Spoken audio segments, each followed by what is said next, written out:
Eu sou o professor Lucas, essa é uma aula de História. Nós vamos falar sobre o protagonismo negro no século XX. Se você não conhece tantos heróis ou personagens negros na história, essa aula é essencial para que você amplie as suas referências. Vamos começar falando do ano de 2020. Um ano que foi extremamente triste, trouxe pra gente e pro mundo uma pandemia, mas também trouxe casos de violência e racismo muito tristes, como por exemplo o caso do menino João Pedro, que foi assassinado no Rio de Janeiro pela polícia em maio desse ano, ou o menino Miguel, que morreu na queda de um prédio, graças à negligência dessa mulher aí que vocês estão vendo na tela. A gente tem também o famoso caso que repercutiu o mundo todo, né? Esse homem, o Floyd, que foi sufocado até a morte. Um estudo bem recente do IBGE mostra que a taxa de negros que são assassinados, de negros e pardos, é 3 vezes maior que o número de brancos. Mostra também que existem 2 vezes mais brancos ocupando cargos de gerentes no nosso país. Mostra também que existem 2 vezes mais negros e pardos abaixo da linha da pobreza. E mostra também que 75% dos nossos políticos são brancos, enquanto só 24% são negros e pardos. Se vocês perceberem, há uma predominância branca nos espaços brasileiros, e isso é muito discrepante se nós formos compararmos com a nossa população. No estudo do IBGE, 42,7% dos brasileiros se intitulam como brancos, 9,4% se intitulam como pretos, 46,8% se constituem como pardos. Se a gente juntar os 46,8% de pessoas que se intitulam como pardos e de 9,4% que se intitulam como negros, a gente vai ter um número muito superior ao número de pessoas que são brancas. E aí vocês vão perceber que há uma desigualdade muito profunda nesse país, porque é um país onde nós temos mais negros e pardos, mas se você observar, por exemplo, a imagem dos formados da Universidade Newton Luiz de Medicina lá no Amazonas, vocês vão perceber que não há uma igualdade, né, de distribuição de formados aqui nesse quadro, por exemplo. Será que só o branco tem condições de entrar na faculdade? O que está acontecendo com o negro e com o pardo na nossa sociedade? Uma outra foto também que é extremamente discrepante e desigual é essa, os formados de Direito da Universidade de Unichapecó. Se vocês perceberem então, os brancos ocupam mais espaço de poder do que pretos e pardos no nosso país. E há uma luta muito forte de vários movimentos negros, no qual a gente vai analisar hoje algumas lutas que são muito importantes. Para começar, a gente vai falar das lutas contra as invasões e contra a dominação que havia dentro do continente africano no século XX. Nós vamos falar também sobre o apartheid e a gente vai falar sobre a segregação racial nos Estados Unidos. Hoje a gente não vai falar ainda sobre o Brasil, mas eu quero deixar para vocês uma frase da poetisa Carolina Maria de Jesus: o negro só é livre quando morre. Essa frase nos faz pensar que às vezes, pro negro, a vida inteira é uma vida de luta por direito, por ter espaço e por ter seus direitos. Numa próxima aula a gente fala um pouco mais sobre a situação brasileira. Vamos começar falando sobre quais motivos levaram o continente africano a começar uma série de revoluções contra a dominação branca. Havia, no século anterior, europeus se impondo como superiores em diversos países africanos. Nós tínhamos também nativos sendo massacrados o tempo todo, com impostos desiguais e absurdos, as suas terras sendo roubadas, trabalho forçado em diversas regiões e foram obrigados a participar de uma guerra e não tiveram reconhecimento nessa guerra, né?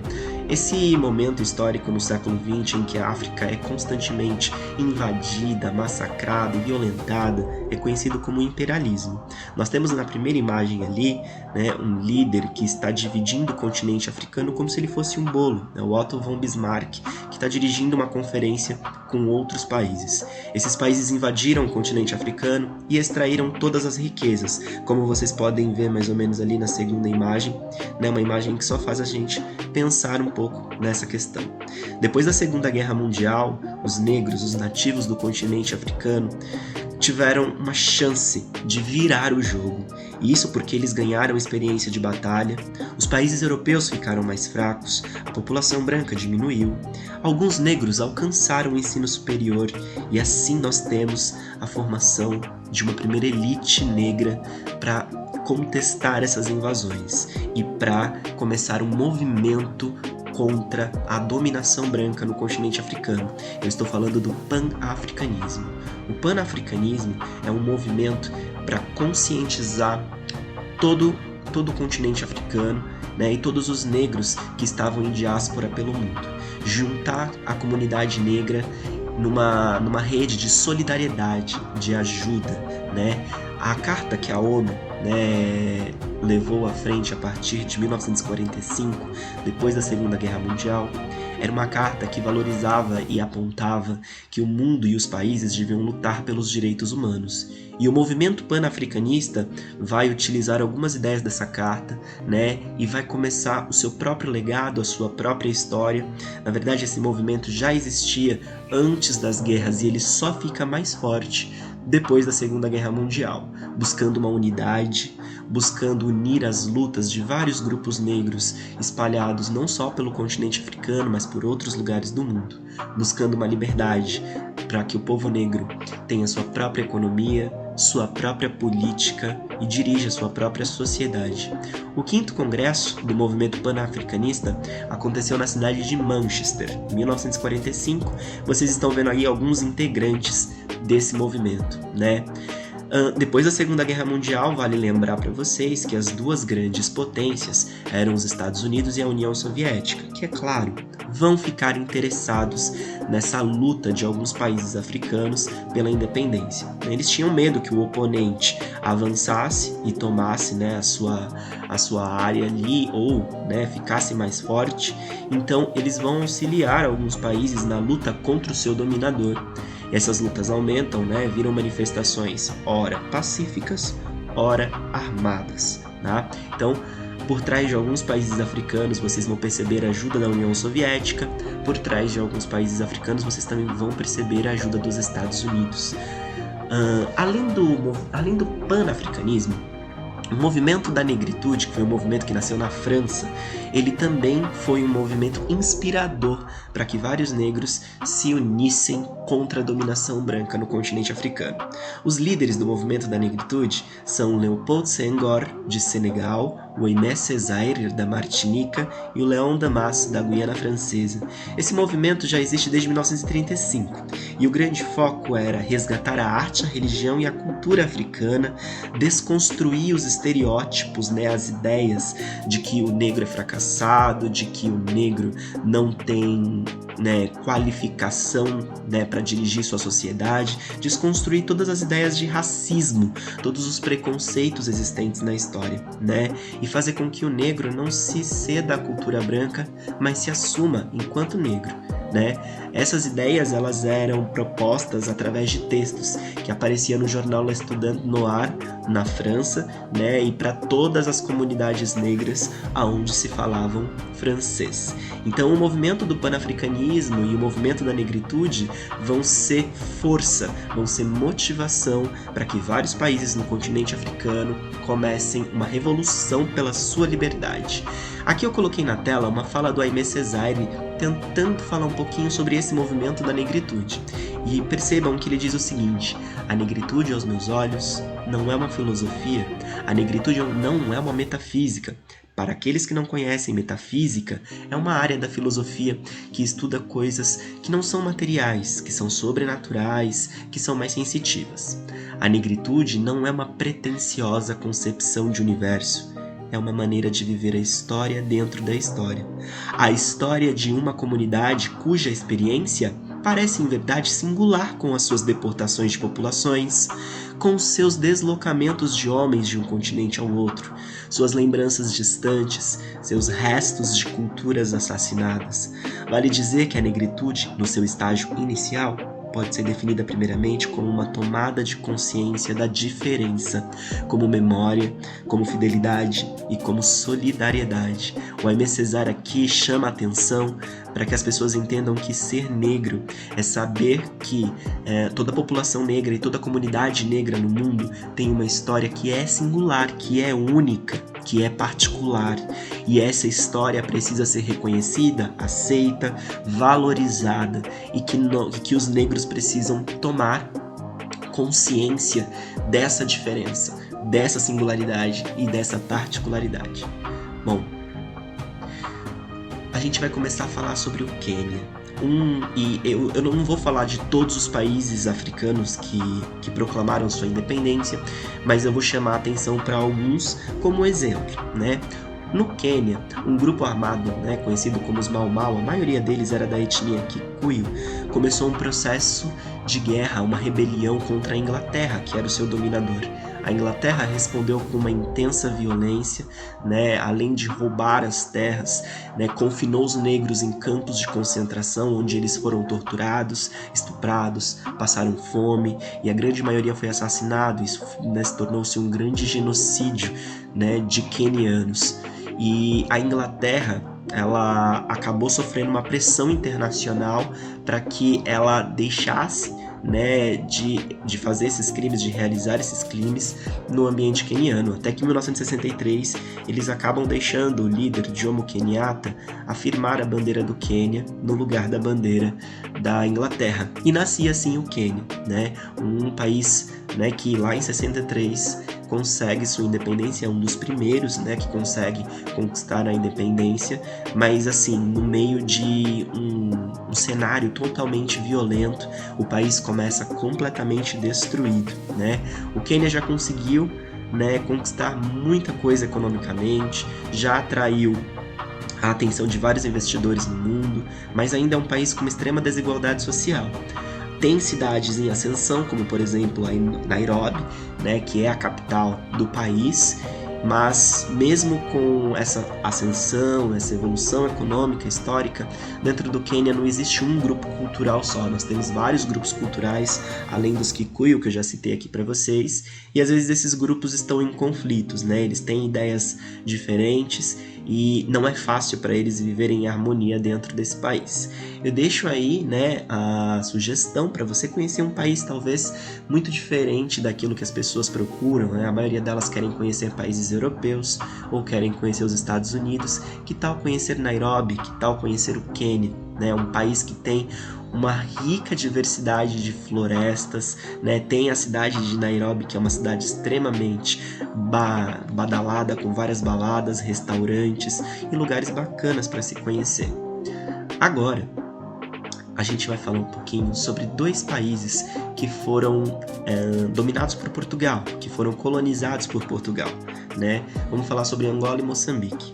Para vocês terem referência dentro do mapa africano de onde está Angola e de onde está Moçambique, nós vamos mostrar aqui no mapa Angola com essa flechinha aqui e Moçambique com essa outra flecha que apareceu na tela. Bom, esses dois países tentaram uma revolução, uma revolta contra Portugal, no exato momento em que o país era dominado por Antônio Salazar, um ditador que impôs violência e proibiu liberdade às colônias africanas e aos próprios portugueses. Esse violento homem, ele era muito simpático às ideias de Adolf Hitler e ele ficou no controle de Portugal por muito tempo. Até que depois da Segunda Guerra Mundial ele acabou sofrendo também uma pressão da ONU, por ser tão violento e por não deixar que os países se tornassem independentes no continente africano, E um ano antes dele cair pela Revolução dos Cravos em Portugal, foi uma revolução muito forte do povo português, exigindo a saída dele do governo mesmo. Um ano antes dessa revolução muito forte em Portugal, a Guiné-Bissau já tinha conquistado a sua independência em 1973. Deve aparecer uma flechinha ali, né, superiormente no mapa, para vocês verem como a Guiné-Bissau é uma região bem pequena, mas que conseguiu ali a sua independência um ano antes do Salazar saindo do poder. Já a Angola se organizou em 3 movimentos armados contra Portugal. Né? Essas 3 frentes armadas, elas receberam apoio dos Estados Unidos, do Zaire, da União Soviética, da Zâmbia e da China. Tá?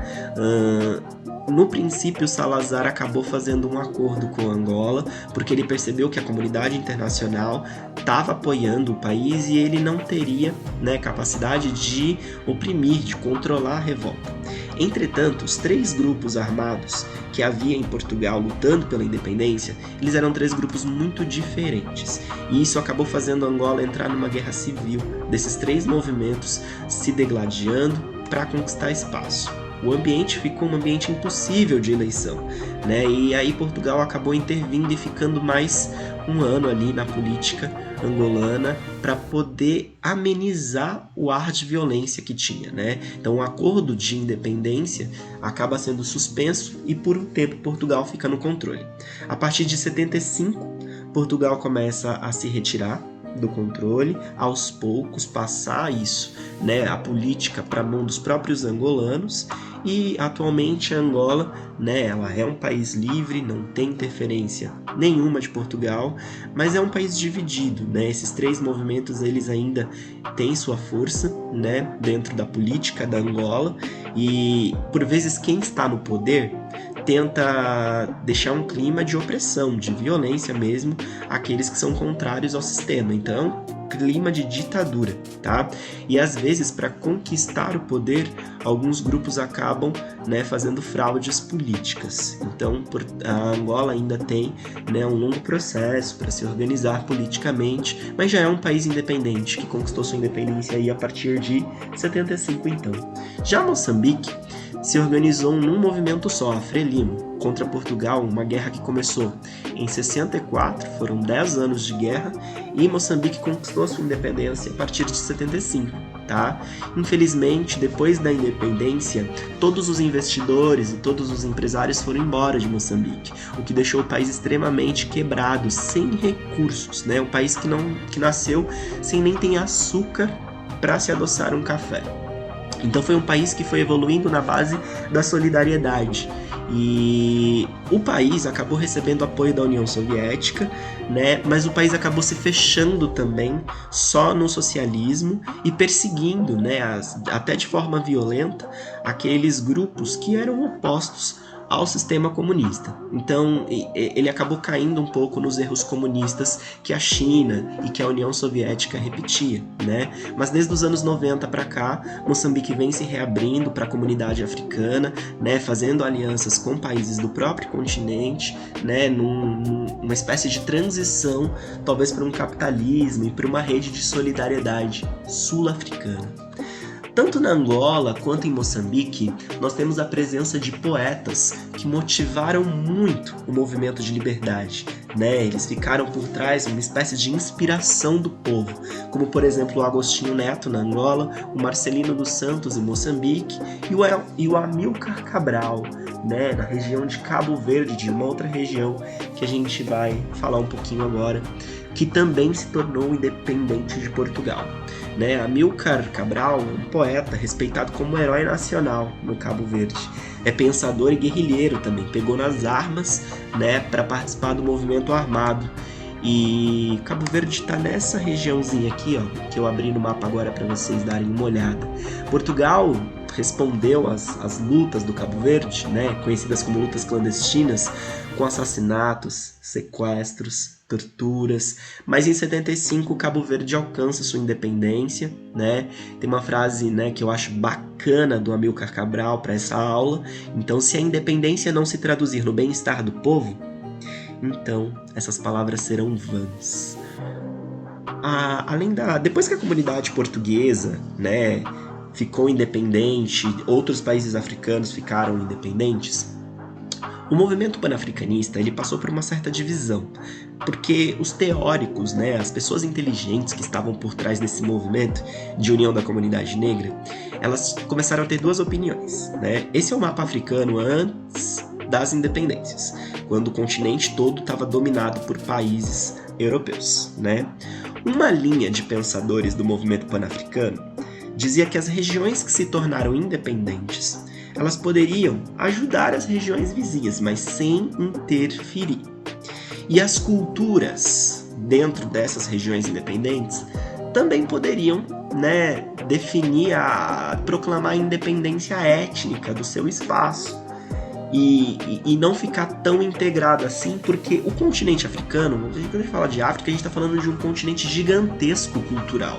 É o maior continente, né, em quantidades de culturas. Existem muitas culturas diferentes, visões diferentes de mundo ali dentro.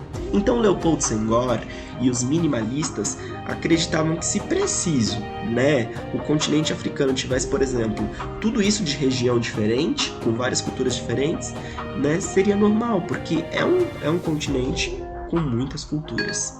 Já o movimento maximalista, né, eu coloquei, por exemplo, aqui o Kwame Nkrumah, que era um dos líderes, ele acreditava que, mesmo com tantas diferenças culturais, as regiões elas deviam ficar o máximo possível integradas, por isso de maximalismo, né? E aí, depois da independência, essas regiões deveriam ficar, né, constituídas como países, né? Acho que, de acordo com o maximalismo, quanto maior a união, mais fácil de se superar problemas econômicos, mais gente para trabalhar e maior o território para essas pessoas trabalharem. Então, o maximalismo e o minimalismo acabaram sendo duas visões diferentes dentro do movimento pan-africano, depois que alguns países alcançaram sua independência. No meio de todo esse processo revolucionário africano, a gente precisa falar do apartheid. O apartheid, ele foi um regime do continente africano de exclusão do negro, e a gente vai falar um pouco sobre Nelson Mandela, né? Um homem que lutou forte e bravamente contra esse regime, né? Ele é respeitado, né, como um presidente modelo no país e no mundo, né? Digno de Nobel da Paz. Infelizmente ficou preso 27 anos, né? Os ingleses prenderam, de tanto que ele conseguiu aglutinar, unir os negros contra o apartheid na África do Sul. Ele acabou ficando preso por 27 anos. Do lado dele vocês estão vendo a Winnie Mandela, uma liderança, né, feminina e também no movimento. Lembramos que o Mandela ficou preso por muito tempo, então é legal a gente destacar também, né, que ela foi uma líder dentro do movimento revolucionário, né, mesmo que nos anos 90, a Winnie ela tá respondendo ainda, né, ela respondeu por algumas polêmicas do movimento, né, que dão a entender que ela se contradizeu ali no meio das suas ações em alguns momentos. Mas isso não deslegitima, isso não tira o valor dela de luta. O país, África do Sul, ele fica bem lá na base, né, do continente africano, vocês estão vendo ele de rosa, e ele está numa transição para o continente asiático, né? O país interessava muito aos holandeses e aos ingleses por ser, né, um lugar onde os navios passam com muita facilidade para o outro continente, e isso acabou, né, fazendo com que os ingleses dominassem praticamente o país todo, né? No século anterior, ali, a população estava formada por negros, brancos, mestiços e indianos. O líder Hendrik Verwoerd, ele criou o programa Apartheid. Foi um projeto político de proibições e punição.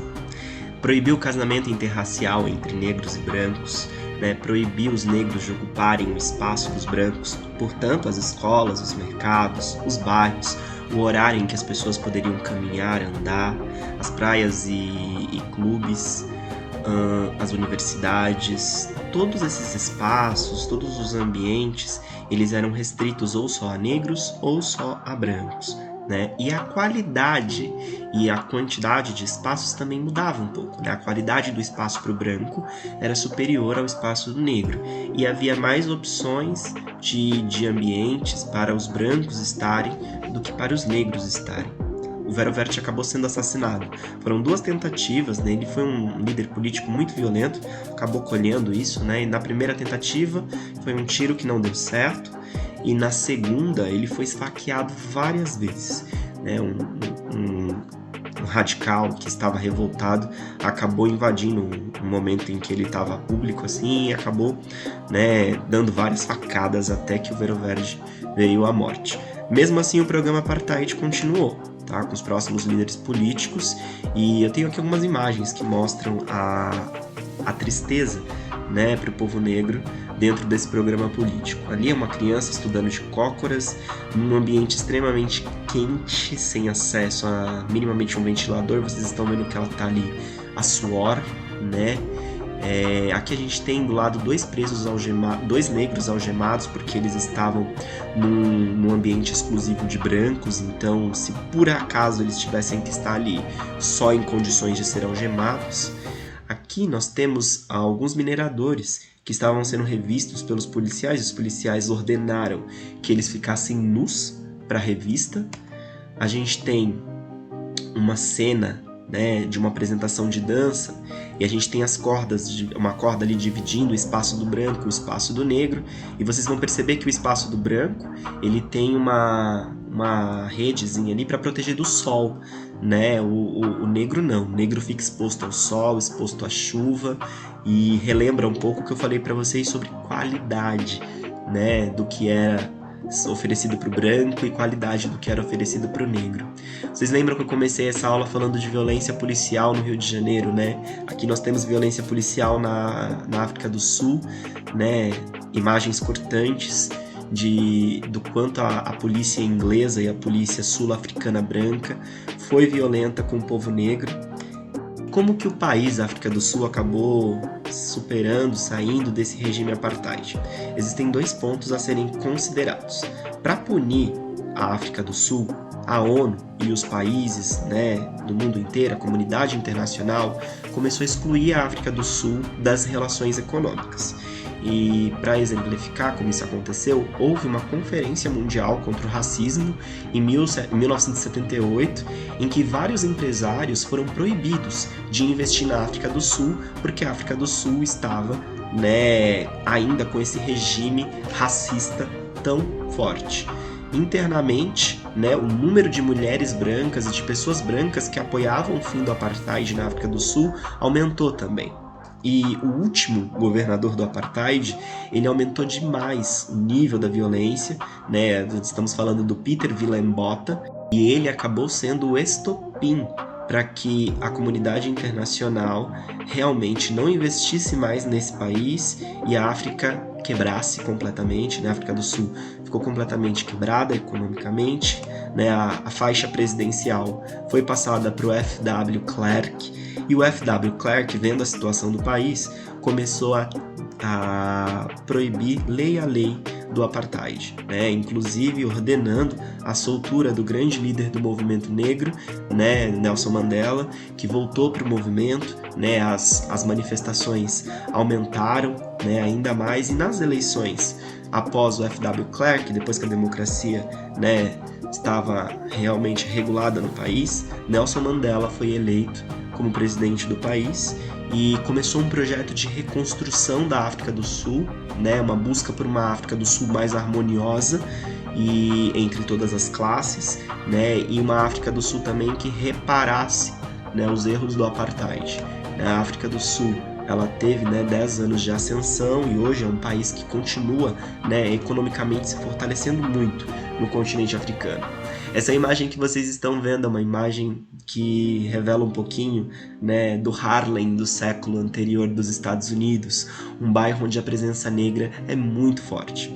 Bom, para a gente falar um pouquinho agora da luta do povo negro nos Estados Unidos, da luta da comunidade negra, a gente vai relembrar que os Estados Unidos foi um país escravocrata. Então os negros foram, né, sequestrados do seu continente e levados até os Estados Unidos para trabalhar na condição de escravidão. E isso, né, foi o que fez a economia dos Estados Unidos crescer muito, né? Então, na base da exploração do trabalho e da violência, né, da violência de um trabalho desumano, os Estados Unidos se tornou uma grande potência mundial. Isso fez com que o Sul, a partinha vermelha aí que vocês estão vendo, que era a parte que tinha a maior quantidade de escravos, quisesse aumentar a quantidade de escravos para as outras regiões dos Estados Unidos, né? Isso acabou sendo criticado pelo futuro candidato à presidência, né, Abraham Lincoln, Ele, inclusive, prometeu o fim da escravidão, e o Sul, revoltado com as ideias do Lincoln e com, né, alguns outros territórios que não queriam, né, a continuidade da escravidão, eles, na verdade, queriam a industrialização e queriam que o negro virasse força de trabalho na indústria, fosse assalariado, né? Essas duas ideias diferentes fizeram os Estados Unidos entrar num período de guerra civil, também conhecido como Guerra da Secessão, que vai de 1861 a 1865. Se vocês perceberem, 100 anos, né, antes de tudo que tinha rolado ali de revolução no continente africano. Bom, o Lincoln vai vencer as eleições, o Sul vai ficar completamente enfraquecido. E as elites brancas começam a exigir que os negros não ocupem o seu espaço, que os negros sejam segregados, divididos, né, e tenham um espaço só deles e que não seja perto dos brancos, né? Isso dá também surgimento a um grupo criminoso chamado Ku Klux Klan, que assassinava negros, ateava fogo na casa dos negros, né, e levava à frente o lema que a América, né, no caso eles estão falando aí dos Estados Unidos e não do continente inteiro, era um país exclusivamente de brancos. Né? Eles queriam realmente a expulsão e o massacre, né, o genocídio dos povos negros. O movimento da Ku Klux Klan foi transformado em ilegal pelo Abraham Lincoln, só que mesmo assim continuou suas operações, né, como se fosse uma seita, né, num viés secreto. Vocês estão vendo aí uma foto de um batismo, né, dentro da Ku Klux Klan. É um grupo que se intitula cristão, né? Só que em nome da sua religião assassinou e continua assassinando, porque há indícios, né, de pessoas que se dizem parte da Ku Klux Klan cometendo crimes racistas hoje nos Estados Unidos e continuam usando a sua religião, né, para esses crimes desumanos. Bom, depois da escravidão, a comunidade negra dos Estados Unidos passou por 100 assustadores anos, porque os presidentes eles foram alimentando essa vontade branca de segregação, né? Os espaços dos negros foram, né, estipulados. Vocês vão ver sempre nas placas como Color Red, né? Onde está Color Red é onde os negros podem transitar. E vocês veem uma criança, né, perto de um bebedourozinho onde ela poderia estar nesse momento. Vocês veem aqui um policial exclusivo de negros. Vocês olham essa cena que é cortante. Nós temos crianças negras, né, para fora de uma cerca, observando crianças brancas se divertindo num parque exclusivamente para brancos. Aqui a placa de um restaurante que diz que era proibida a entrada de cachorro, de negro e de mexicano, né? E uma placa numa estrada dizendo que nós procuramos tenentes brancos para nossa comunidade branca, né? Essas leis que dividiam o espaço do negro e o espaço do branco foram conhecidas como leis Jim Crow na política dos Estados Unidos.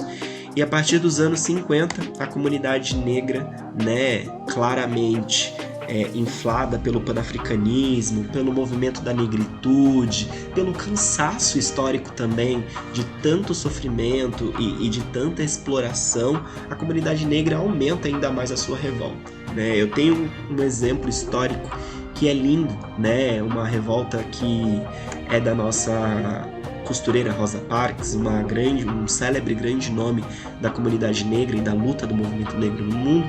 E ela estava voltando do trabalho dela, super cansada, um dia inteiro de costura, lógico, sentou num banco. Pelas leis do estado ali dela, né, os negros eles tinham um lugar específico no ônibus público, deveriam sentar sempre atrás dos brancos, os brancos deveriam sempre estar, né, nos melhores lugares e mais à frente dos negros. Ela se recusou a levantar para um branco, né, depois de ter um dia exaustivo de trabalho, e o motorista tentou chamar a polícia, chamou a polícia de verdade para Rosa. Vocês veem aqui, né, o policial colhendo a digital da Rosa e ela ali com a placa ali sendo presa. E esse fato acabou aumentando mais ainda a raiva da comunidade negra nos Estados Unidos, que começou a se manifestar, né? Eu tenho aqui como, por exemplo, o aumento do discurso político do pastor Martin Luther King, né? Que era um discurso que era voltado à ideia de liberdade do povo negro e de luta contra essa segregação ali, contra esse racismo que existia dentro do país. Bom, Martin Luther King conseguiu unir várias pessoas no seu movimento. Ele é dono daquele famoso discurso I Have a Dream. Eu trouxe até um trecho do discurso para vocês. Eu tenho um sonho, o de que um dia, nas colinas vermelhas da Geórgia, os filhos dos antigos escravos e os filhos dos antigos senhores de escravos poderão se sentar junto à mesa da fraternidade. Talvez utópico, porque é uma grande batalha, né, esse sonho do Luther King, mas é o sonho de todas as comunidades, sejam elas comunidades de negros, comunidades de brancos ou qualquer outra comunidade cultural, de viverem em harmonia, né? O Luther King conseguiu, né, nesse discurso dele, fazer com que os negros dessem boicote, não usassem o transporte público por 382 dias, o que gerou a atenção, né, mundial, gerou atenção dentro dos Estados Unidos. Todas as pessoas estavam olhando, né, nossa, eles estão lutando, eles estão revolucionando, né? Nós temos também o episódio do Luther King sendo preso, né, por essa grande reviravolta dentro do país. A casa dele ficou sob ataque, né, os racistas queriam botar fogo na casa dele, e algumas coisas foram conquistadas. Em 1956, o movimento do Luther King, as pessoas que apoiavam ele, conseguiram pressionar os políticos para que segregação em um lugar público fosse proibida, né? Então, em ônibus, em praças, não deveria mais haver o espaço do negro e o espaço do branco. Só que até o finalzinho dos anos 70, ainda existiam nos Estados Unidos bar para branco, bar para negro, né? Os ambientes privados continuavam tendo essa segregação, ok? E em 57, Luther King começa a percorrer várias regiões dos Estados Unidos, né? Ele consegue juntar mais de 250 mil manifestantes, vai motivando várias manifestações pelo país, inclusive o movimento dele conquista o direito do voto na região do Alabama. É um grande passo para o povo negro.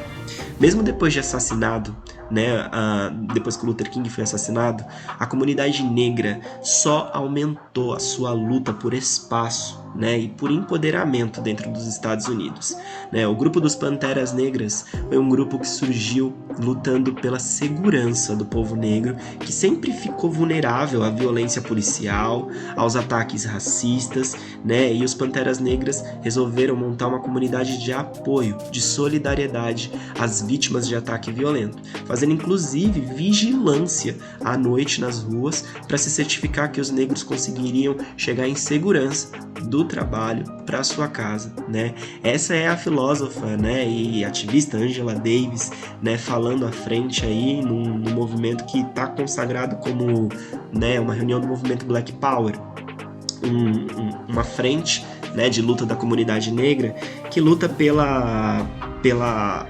imagem do povo negro, pela aceitação de você ser negro em si, da sua aceitação cultural e também, né, a não aceitação pacífica da segregação e do racismo, né, que é forte ainda hoje nos Estados Unidos. Então, as pessoas que tiveram contato com Malcolm X na prisão acabaram tendo um importante professor, né, aquela pessoa que mostrava que você deveria elevar sua autoestima por você ser negro, que você deveria lutar contra o racismo e que você deveria lutar contra a predominância de uma cultura branca nos Estados Unidos, se aceitar e não abaixar a cabeça politicamente, né?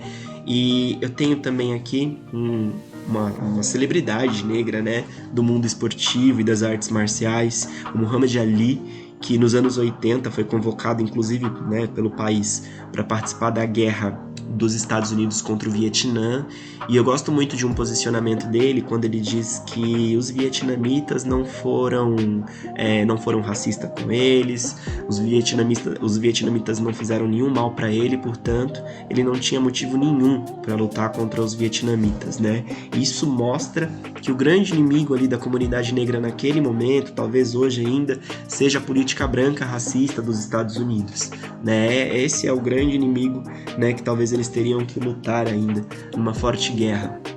Dos anos 50 até hoje, a cultura também do movimento da comunidade negra ficou muito forte nos Estados Unidos. Quando eu digo cultura, eu estou falando da música, eu estou falando da arte, eu estou falando do cinema também, né? Eu gosto muito da figura do James Brown nos anos 60 e nos anos 70, trazendo o funk, né, e melhorando, ampliando a possibilidade do negro ter um lazer noturno, né, poder desfrutar, né, de algo que não seja só trabalho e exploração, como as décadas anteriores a ele, né, mostrava nos Estados Unidos. Bom, no Brasil, nós precisamos, né, ter uma aula específica para a gente refletir um pouco das condições do povo negro, da comunidade negra brasileira depois da abolição da escravidão. Então eu te convido para uma aula de políticas afirmativas no Brasil e eu também de reparação histórica, tá? Essa é uma aula também que nós vamos falar sobre o termo reparação histórica, que é muito importante.